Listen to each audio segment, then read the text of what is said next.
BRS MLC के कविता ने Congress leader Rahul Gandhi के बीसी तहफ़्फ़ुज़ात के मुतालबे को लेकर दिल्ली में कांग्रेस कायदीन के एहतजाज में शरीक न होने पर कहा कि कांग्रेस पार्टी बीसी तहफ़्फ़ुज़ात की फराहमी के लिए गैर संजीदा है।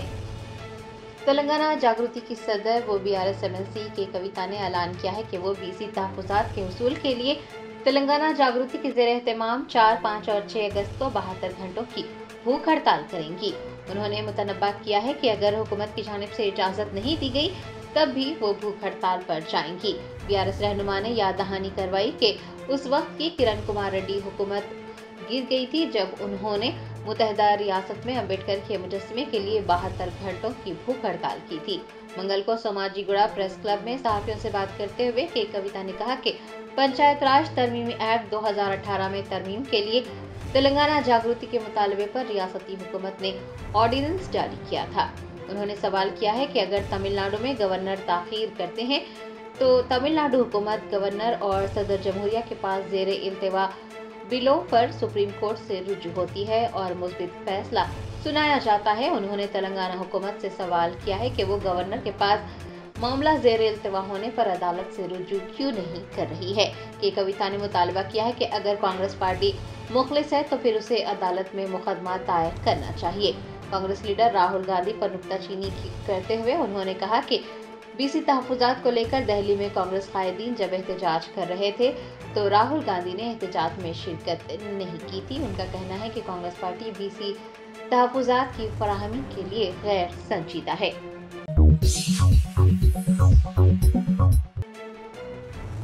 लोकसभा ने शतरंज वर्ल्ड कप जीतने वाली दिव्या देशमुख और कोनेरू हम्पी की सताइश की।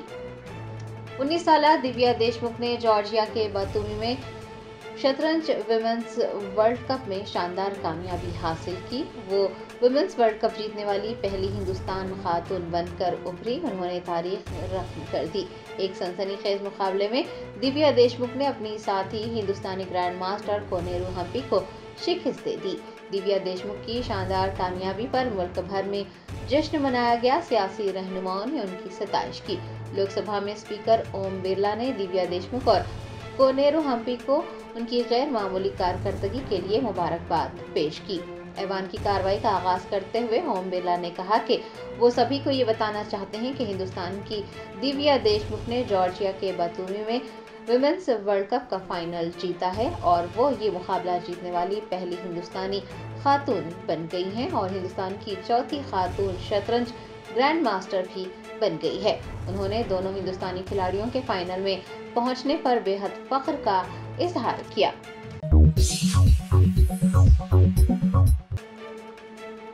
कुलहीन मजलिस-ए-इत्तेहादुल मुस्लिमीन के नामपली एमएलए मोहम्मद माजिद हुसैन ने रेड हिल्स डिवीजन में सालार मिलर जिम का इफ्तिताह अंजाम दिया। हल्का असेंबली नामपली के रेड हिल्स डिवीजन में मुकामी लोग जिम कायम करने के लिए इसरार कर रहे थे। मुकामी लोगों के इसरार पर सालार मिलत जिम का इफ्तिताह अमल में लाया गया। कुलहीन मजलिस-ए-इत्तेहादुल मुस्लिमीन के नामपली एमएलए मोहम्मद माजिद हुसैन ने जिम का इफ्तिताह अंजाम दिया। इस मौके पर रेड हिल्स डिवीजन के नुमाइंदा कॉर्पोरेटर आरिफ रिजवान के अलावा दीगर भी मौजूद थे।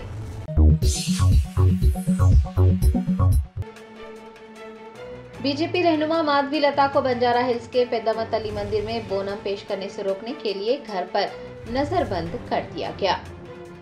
जराये ने बताया कि बीजेपी रहनुमा माधवी लता मंगल को बंजारा हिल्स में वाक़े पेद्दामत अली मंदिर में बोनम पेश करना चाहती थी, लेकिन उन्हें बोनम पेश करने से रोकने के लिए घर पर नजरबंद कर दिया गया।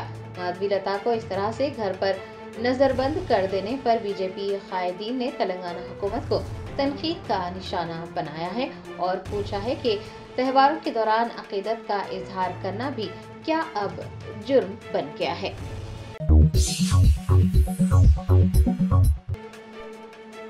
मलकाजगिरी के एमएलए मरी राजशेखर रेड्डी ने कल्याण लक्ष्मी और शादी मुबारक स्कीम के इस्तेफादा कुनिंदगान को चेक्स हवाले किए।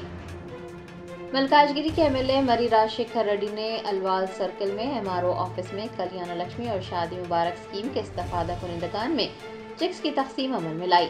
इस मौके पर उन्होंने कहा कि ये खुशाइन बात है कि कांग्रेस की हुकूमत ने पिछली बीआरएस हुकूमत की जानिब से मुतारिफ करवाई गई कल्याण लक्ष्मी और शादी मुबारक जैसी स्कीमों को बहाल रखा है और चेक्स आवाम के हवाले किए जा रहे हैं।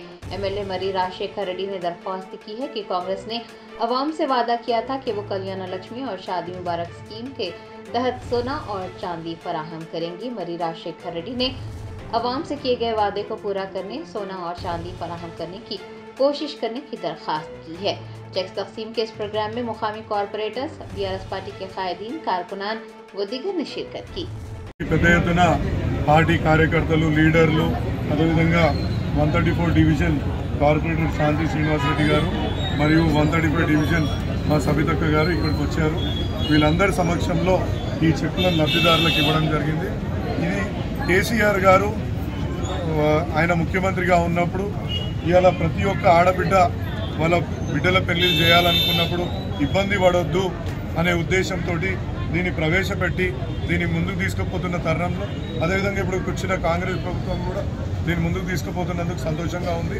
వాళ్ళు చెప్పినట్టు కూడా కాంగ్రెస్ ప్రభుత్వం అధికారంలోకి వచ్చేందుకు ప్రజలకు ఒక హామీ ఇవ్వడం జరిగింది.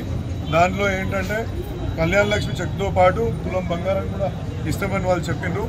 దయచేసి ముఖ్యమంత్రి గారిని విన్నవించుకుంటున్నాం, దయచేసి ఆ తులం బంగారం కూడా ఈ యొక్క ఆడబిడ్డలకు మనం కల్పించగలిగితే అది పుణ్యం అవుతుందని చెప్పేసి నేను వాళ్ళకు కూడా తెలియజేసుకుంటూ, అందరికీ ప్రత్యేకంగా ఈ యొక్క మీటింగ్ని అద్భుతంగా ఆర్గనైజ్ చేసిన మా ఎంఆర్ఓ గారికి కూడా ధన్యవాదాలు తెలియజేస్తున్నాను. Thank you.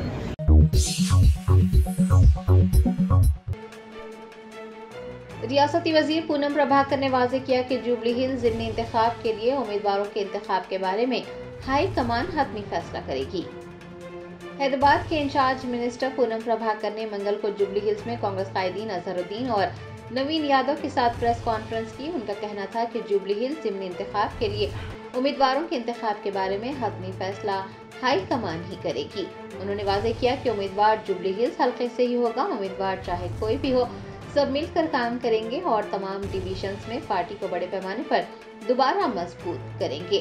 पूनम प्रभाकर ने कहा कि किसी भी सूरत में बैरूनी लोगों को टिकट नहीं दिया जाएगा। जुबली हिल्स हल्के में कांग्रेस का परचम लहराएगा।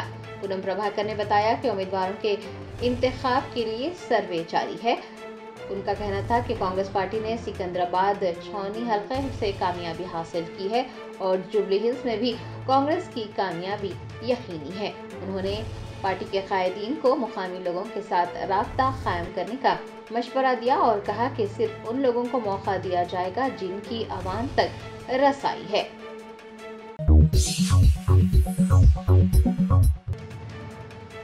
तेलंगाना स्टेट वक्फ बोर्ड की नाक़िस कारकर्दगी। वक्फ बोर्ड के तहत आने वाली दरगाह जहांगीर पीरा रहमतुल्लाह अलैह के टेंडर्स के लिए बोली दहिंदगान न होने से वक्फ बोर्ड को 6 माह में 1 करोड़ 18 लाख रुपये का भारी नुकसान उठाना पड़ा।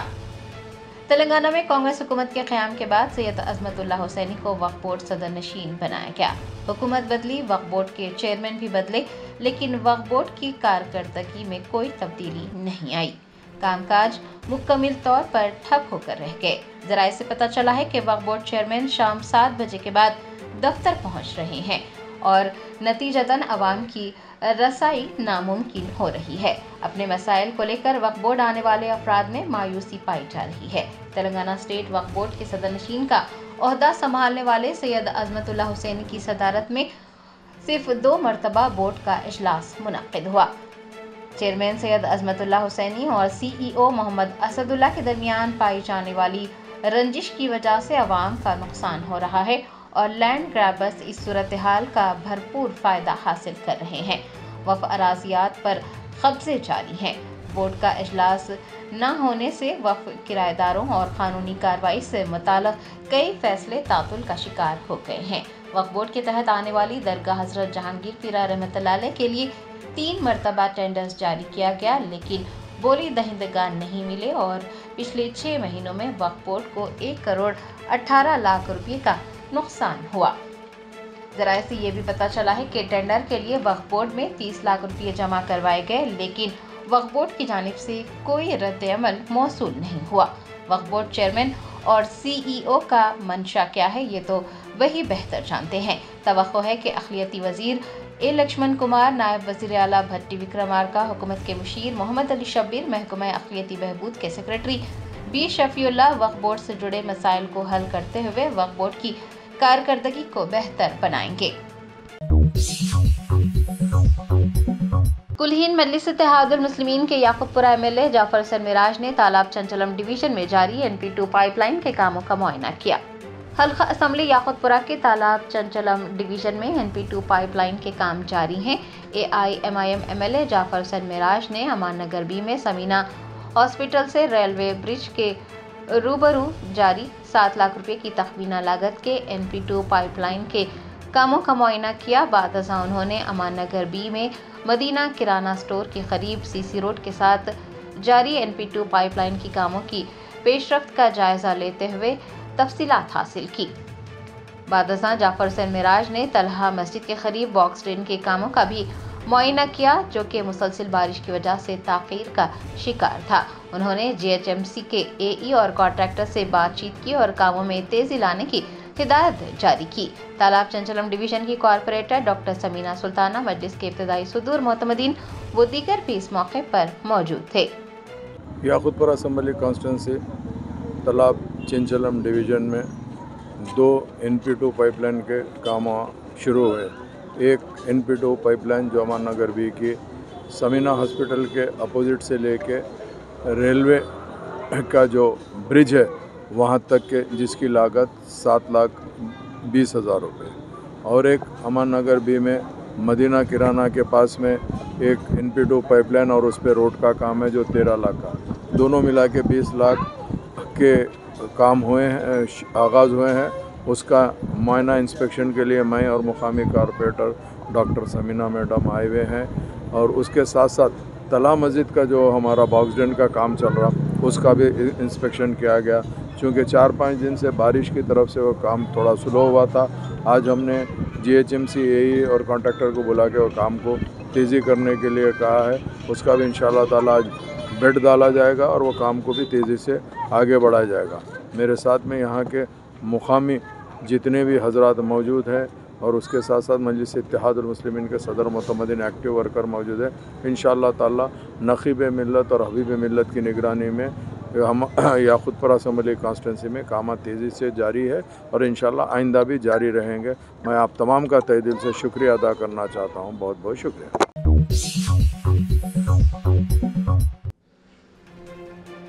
शहर हैदराबाद में कुकटपल्ली हल्के के अंजनया नगर में उस वक्त कशीदगी फैल गई जब हाइड्रा के हुकाम ने एक पार्क में नस्ब मजहबी परचम को हटा दिया।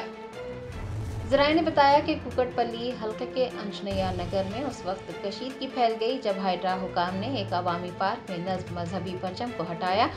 ये कार्रवाई मुकामी लोगों की जानिब से हाइड्रा के कमिश्नर रंगनाथ से की गई शिकायत के बाद अंजाम दी गई। शिकायत में एक मखसूस कमेटी की जानिब से कब्जे जात का इल्ज़ाम लगाया गया था। हाइड्रा के एहलकारों ने पुलिस एहलकारों के साथ सख्त हिफाजती इंतजाम के दरमियान ये कार्रवाई अंजाम दी। ताहम एक गिरोह की जानिब से एहतजाज किया गया। कुछ लोगों ने परचम को दोबारा नस्ब करने की कोशिश की, जिसके नतीजे में मजीद कशीदगी फैल गई। अंजनया नगर में फिलहाल हालात कशीदा हैं, लेकिन हालात काबू में हैं क्योंकि हुकाम अमन बरकरार रखने और मामले को खुश असलूबी से सुलझाने की कोशिश कर रहे हैं। किसी भी किस्म की बदअमनी को रोकने के लिए इजाफी सिक्योरिटी फोर्सेस तैनात की गई हैं।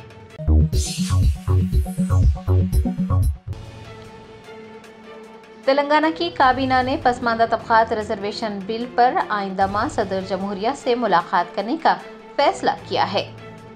वज़ीर आला तेलंगाना रेवंत रेड्डी की ज़ेरे सदारत रियासती सेक्रेटरीट में तेलंगाना काबीना का इजलास मुनक्किद किया गया। इजलास में आइंदा माह सदर जमहूरिया द्रौपदी मुर्मू से मुलाकात करने का फैसला किया गया है ताकि तालीम, रोजगार और बल्दियाती इदारों में पसमानदा तबकात के लिए रिजर्वेशन को बढ़ाकर 42% करने के रियासती असम्बली के मंजूर करदा 2 बिलों के लिए मंजूरी हासिल की जा सके। कांग्रेस और उसकी हलीफ जमातों के अरकान पार्लियामेंट, वुज़रा, MLA और रियासत के MLC नई दिल्ली में सदर जमहूरिया से मुलाकात करते हुए एक मेमोरेंडम पेश करेंगे।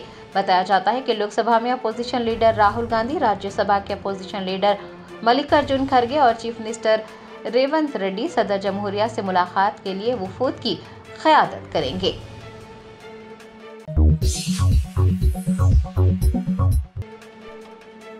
तेलंगाना के वज़ीर आला रेवंत रेड्डी ने महकमा बल्दी नज़्म व नस्क को ग्रेटर हैदराबाद को आलूदगी से पाक शहर बनाने के इक़दामात करने की हिदायत दी है।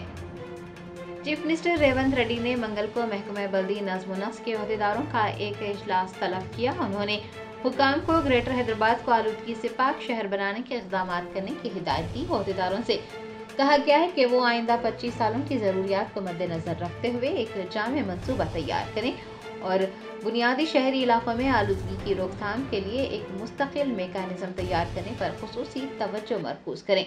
वज़ीर आला ने अहदेदारों से ये भी कहा है कि वो आलूदगी पर काबू पाने के लिए लाहे अमल को खतियत देने से पहले दिल्ली, चेन्नई और बेंगलोर जैसे बड़े शहरों के मसाइल का मुताला करें।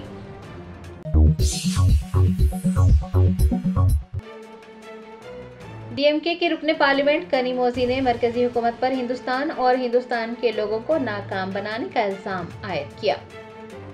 लोकसभा में मंगल को ऑपरेशन सिंदूर पर बहस हुई। डीएमके के रुकने पार्लियामेंट कनीमोजी ने बहस में हिस्सा लिया। उन्होंने बीजेपी की ज़ेरे क़यादत मरकज पर शदीद हमला करते हुए हिंदुस्तान और हिंदुस्तान के लोगों को नाकाम बनाने का इल्जाम आयद किया और कहा कि इस नाकामी की वजह से पहलगाम दहशतगर्दाना हमले के बाद आलमी सतह पर हिंदुस्तान के मौक़िफ़ की वजाहत करने के लिए पार्लिमानी वफूद की ज़रूरत पड़ी। कनीमोजी ने हमले के बारे में पेशगी इंतबाह को नज़रअंदाज करने पर भी मरकज़ पर निशाना साधा। उन्होंने कहा कि जब रॉ और आईबी पहले ही मशकूक सरगर्मियों की निशानदही कर चुके थे तो फिर कोई कार्रवाई क्यों नहीं की गई। कनीमोजी ने पूछा है कि क्या वज़ीर आज़म ने मुतासिरा खानदानों से मुआफ़ी भी मांगी है। उन्होंने याद दिलाया कि साबिक़ वज़ीर आज़म मनमोहन सिंह ने 26/11 का हमला होने के बाद मीडिया के सामने आकर कौम से मुआफ़ी मांगी थी। कनीमोजी ने वज़ीर आज़म पर तंज करते हुए कहा कि मोदी ने आज तक पछतावे का एक लफ्ज़ भी नहीं कहा। बरसर इक़्तिदार पार्टी की जानिब से जवाहरलाल नेहरू पर बार बार तनकीदें और तंज करने पर कनीमोजी ने कहा कि कांग्रेस पार्टी भी नेहरू को इतना याद नहीं करती जितनी भारतीय जनता पार्टी करती है।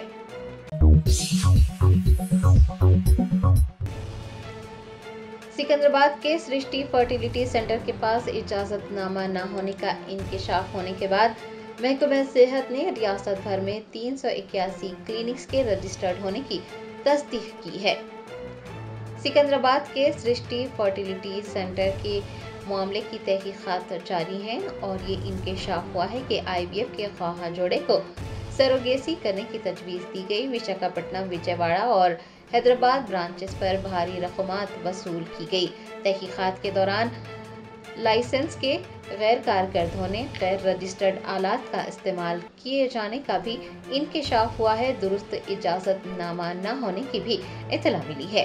तेलंगाना के महकमा सेहत ने इस दरमियान ये वाज़ेह किया है कि सिर्फ कौमी और रियासती ART और सरोगेसी सर्विसेज के तहत रजिस्टर्ड क्लिनिक ही IVF और सरोगेसी जैसी खिदमात फराहम करने के अहल हैं। बताया जाता है कि तेलंगाना भर में 381 क्लिनिक्स रजिस्टर्ड हैं, जिनमें मेडिकल कॉलेज के अस्पतालों में 2 सरकारी RT सेंटर्स शामिल हैं। आवाम को मशवरा दिया गया है कि वो इलाज करवाने से पहले सरकारी पोर्टल्स के जरिए क्लिनिक की असनाद की तस्दीक कर लें।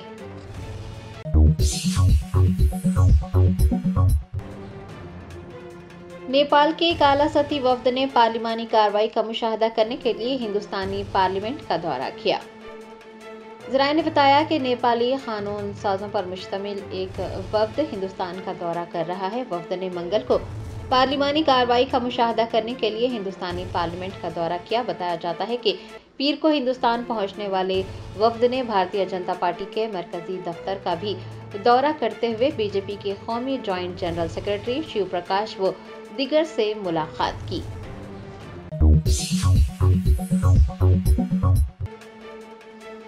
हैदराबाद के तेलुगु फिल्म चैम्बर में P. जयराज के तस्वीर की जसामत को लेकर तेलंगाना के एक्टिविस्ट ने खूब हंगामा किया। ज़राए ने बताया कि हैदराबाद के तेलुगु फिल्म चैम्बर में मंगल को तेलंगाना के एक्टिविस्ट ने फिल्म चैम्बर में P. जयराज की तस्वीर के छोटे साइज को लेकर प्रोड्यूसर्स काउंसिल में सेक्रेटरी प्रसन्ना कुमार के साथ झगड़ा किया और आंध्रा गो बैक जैसे नारे भी लगाए। तेलंगाना के एक्टिविस्ट ने अपने गुस्से का इजहार करते हुए कहा कि तेलंगाना से ताल्लुक रखने वाले P. जयराज की तस्वीर की जसामत को जानबूझकर छोटा किया गया है। पुलिस को इस झगड़े का इल्म होने पर उसने नाराज अफराद को मनाने की कोशिश की, जिसके बाद झगड़ा खत्म हो गया।